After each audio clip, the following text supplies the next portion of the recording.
Islamic revolution guards IRGC জানিয়েছে, তারা আজ বৃহস্পতিবার ভোরে অপারেশন ট্রু প্রমিস 4 এর 19তম ধাপের অংশ হিসেবে তেল আবিবে খোরামশা-4 ক্ষেপণাস্ত্র দিয়ে হামলা চালিয়েছে।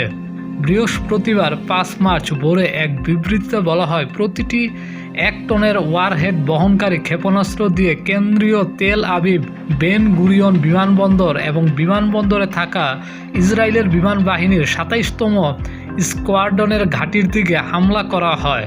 আইআরজিসি জানিয়েছে, অভিযানের কোড বাক্যাংশ ইয়া হাসান ইবনে আলী এর অধীনে ভোরে উৎক্ষেপণ করা হয়। বিবৃতিতে আরও বলা হয়েছে, কৌশলগত ক্ষেপণাস্ত্রগুলো এবং আক্রমণাত্মক ড্রোন সহ এগুলো অধিকৃত অঞ্চলে আঞ্চলিক ও অভ্যন্তরীণ বিমান প্রতিরক্ষার একাধিক স্তর অতিক্রম করে সফলভাবে আগ্রাসীদের জন্য একটি সত্যিকারের নরক সৃষ্টি করেছে।